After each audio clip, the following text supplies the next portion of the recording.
આમ આદમી પાર્ટી ભીલિસ્તાન કે ભીલ પ્રદેશની જે આખી મૂવમેન્ટ ચાલે છે, મહારાષ્ટ્ર, ગુજરાત, રાજસ્થાન અને મધ્યપ્રદેશના શિડ્યુલ એરિયાને અલગ કરીને 4 રાજ્યોના આદિવાસી ક્ષેત્રોનું એક અલગ ભીલિસ્તાન ભીલ પ્રદેશ રાજ્યો બનાવવાની માંગ છે. શું એ રાજ્યોની માંગમાં આમ આદમી પાર્ટીના સંયોજક કે આમ આદમી પાર્ટીનો ટેકો છે? ગુજરાતની જનતાને લોકતાંત્રિક આવાજના રાષ્ટ્રીય સંયોજક રજનીશસિંહ તોમરના પ્રેમભર્યા નમસ્કાર. મિત્રો,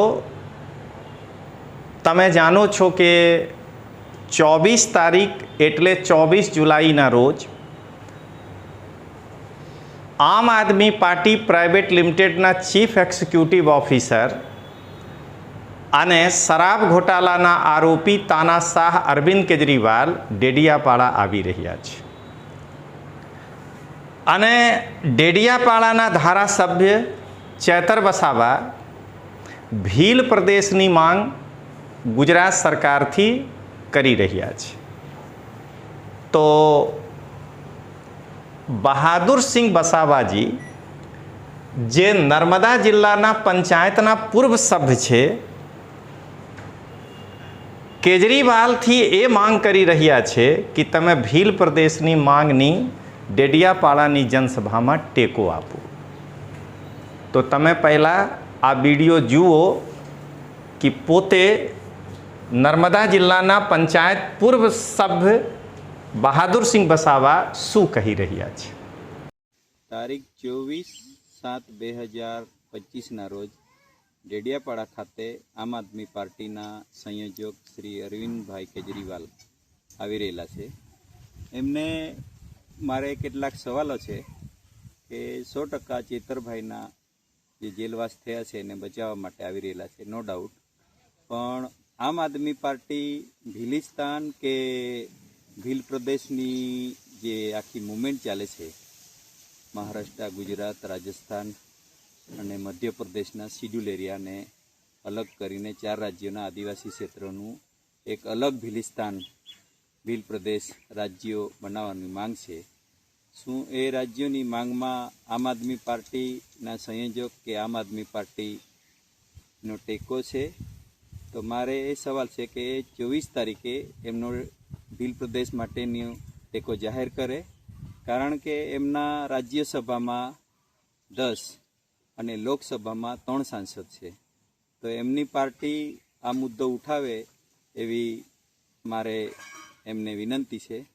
અને માત્ર ને માત્ર આદિવાસી વોટ બેન્કિંગનો ઉપયોગ કરીને આદિવાસીઓનો વોટો માટે જ આવતા હોય તો આદિવાસી સમાજના યુવા વર્ગોને ખાસ વિનંતી કે કેજરીવાલ શું બીજી બધી પાર્ટીઓની માફક આદિવાસીઓનો વોટ બેન્કિંગનો ઉપયોગ કરવા માંગે છે?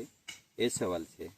અને જો ખરેખર કેજરીવાલ આમ આદમી પાર્ટી આદિવાસીનો શુભચિંતક હોય તો 24 તારીખે ભીલ પ્રદેશનો જાહેરમાં ટેકો જાહેર કરવો જોઈએ. અને એમના જે 13 સાંસદો છે, એમના જે બેબાક સંજય સિંહ કરીને છે, એ પાર્લામેન્ટમાં મનસૂન સત્રમાં સવાલ ઉઠાવે એવી નમ્ર અપીલ છે. હું બહાદુરસિંહ ડી વસાવા, ભારતીય આદિવાસી સંવિધાન સેનાના મહામંત્રી અને પૂર્વ કારોબારી અધ્યક્ષ, નર્મદા જિલ્લા પંચાયત. આભાર. 24 જુલાઈ 2025ના રોજ આમ આદમી પાર્ટીના રાષ્ટ્રીય સંયોજક અને પૂર્વ મુખ્યમંત્રી નવી દિલ્હી અરવિંદ કેજરીવાલ તથા પંજાબના મુખ્યમંત્રી ભગવંતસિંહ માન આવી રહેલા છે.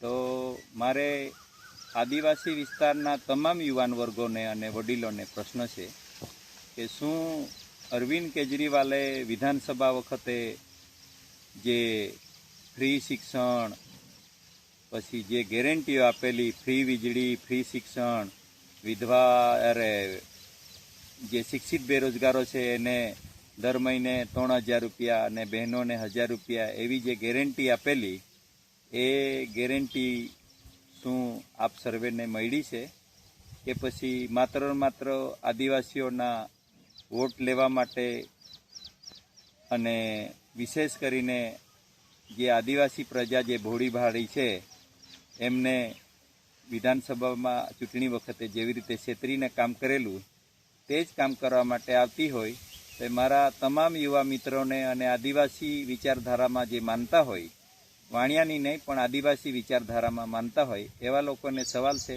કે શું બધાને ફ્રીમાં વીજળી, શિક્ષણ, પછી પેન્શન જે આપવાનું હતું, શિક્ષિત બેરોજગારોને સહાય આપવાની હતી, એ બધા સવાલો ફલીભૂત થયા છે?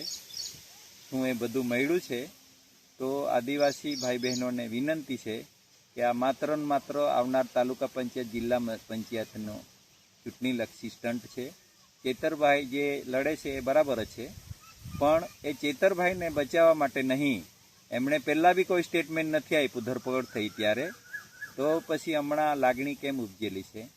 એટલે આ તમામ લોકોએ વિચારવું જોઈએ અને એમની ફ્રીની જે ચક્કર છે એ ફ્રી ચક્કરમાં નહીં આવવું જોઈએ એવી મારી નમ્ર વિનંતી છે. હું બહાદુરસિંહ ડી વસાવા, પૂર્વ કારોબારી અધ્યક્ષ નર્મદા જિલ્લા પંચાયત અને ભારતીય આદિવાસી સંવિધાન સેનાના મહામંત્રી.